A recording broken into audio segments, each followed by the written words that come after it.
No, I'm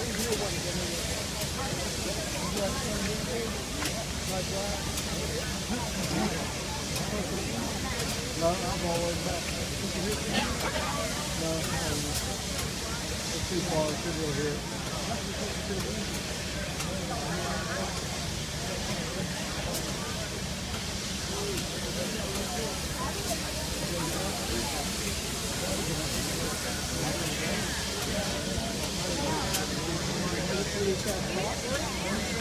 All right, how about now? Okay, let's try that again. Welcome the 611 home to Roanoke.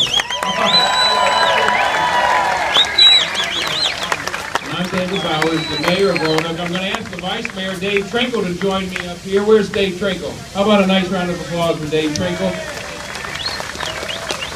Now, I'm going to introduce in a moment Bev Fitzpatrick. You might notice he brought his luggage with him. He's going to stay in Roanoke for a little while, huh? But, you know, folks, Bev Fitzpatrick, a former vice mayor of our city, has been working with the Virginia Transportation Museum for a long time since he was a teenager. And he's now the executive director. The number of folks who visit that museum just down the tracks here has grown. It's a great museum, lots of great transportation exhibits. We owe a lot of thanks to Bev Fitzpatrick.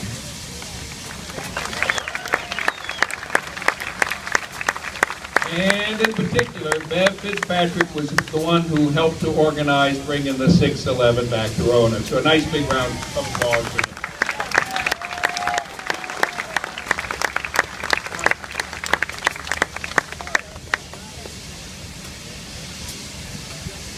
Ladies and gentlemen, and young people who may never have seen a steam locomotive, today we give you Norfolk and Western Class J611, the spirit of Roanoke.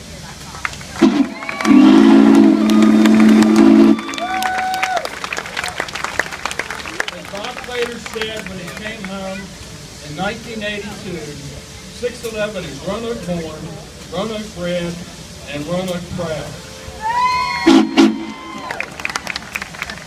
May 29, 1950, that's 65 years ago yesterday, Norfolk and Western Class J611 was born, rolled out of the East End shops right down here, and from there she ran 15,000 miles a month, unheard of for a steam locomotive in the 1950s. In 2015, right after her birthday, here we are, ready to send her to Cypress Crossing so the crew can get her ready to once again thunder across the Blue Ridge. In 1994, when she dropped her fire and returned to the Virginia Museum of Transportation as a static display, we never believed that she would run again. But here we are today, a dream come true, thanks to Norfolk Southern Corporation and Rick Norman, who's right down here with the black hat on, and all of our wonderful donors. Rick Norman made this happen, folks. You can just keep clapping the rest of the afternoon. I won't have to say anything else. All right, do it again. This dream would not have been possible without the work of a team dedicated to preserving and restoring an important piece of our rail heritage, not only our national rail heritage, but Roanoke's rail heritage, and restoring an important piece of it with the American engineering design and craftsmanship that was built right here in Roanoke. We have a Fire Up 611 committee who has been with us and has led the project, starting with the feasibility study of restoring 611. It was led by Preston Clater and Jim Stump, who are also Roanoke born, Roanoke bred, and Roanoke proud. The committee guided the Virginia Museum of Transportation through the study, the capital campaign, the restoration, and now her return home. Thank you for your contributions, advice, and talent. Special thanks to Steve Mersch, Kelly Alexander, and the staff of the North Carolina Transportation Museum. This is a partnership like none has ever been done, and they have been absolute friends to us and helped us so much today. So a round of applause for North Carolina.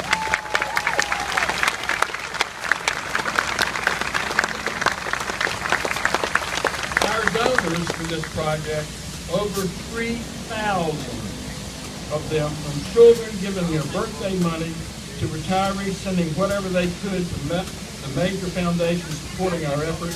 have made this restoration possible.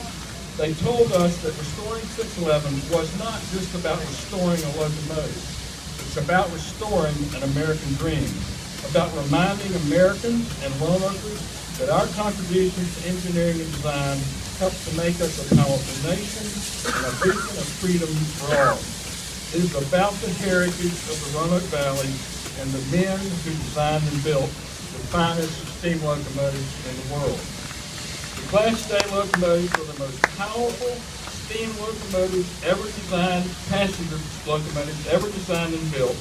Roanoke was not just a railroad town. We were the railroad town.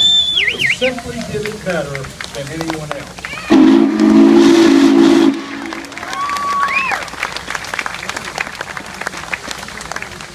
The men who built these steam giants were skilled laborers, craftsmen, and engineers, citizens of the Roanoke Valley and the surrounding communities who worked at the East End shops. They were extraordinarily talented and artisans who worked hard. They molded brass and bronze and steel and built the railroads, and those railroads transformed America. The Class J611 is more than a locomotive. It is a symbol of Roanoke and our talented and focused people. It's also an example of the very best of Roanoke, the Star City of South, where most of us, through our family connections, still have a connection to the Norfolk and Western and Norfolk Southern. On the other hand, we always need to remember that the railroad built Roanoke, and if it had not been for the Norfolk and Western, we might still be big lit. Thank goodness we're not. So thank you, Norfolk and Western and Norfolk Southern.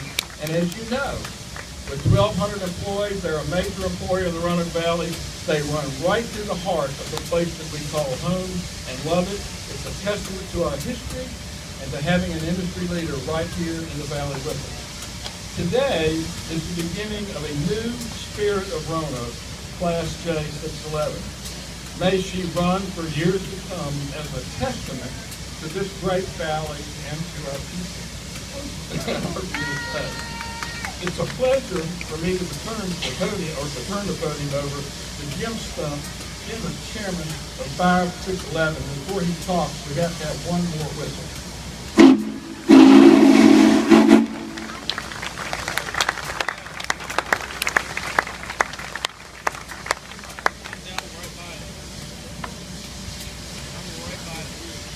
Fellow Roanokeers, how many of you have heard of 611?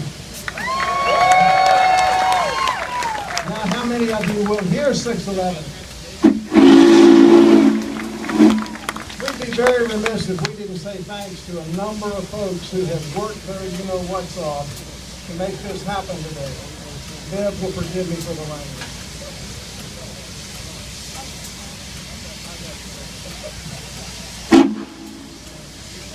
Let me introduce to you with a great deal of pleasure and pride the members of the 611 Committee.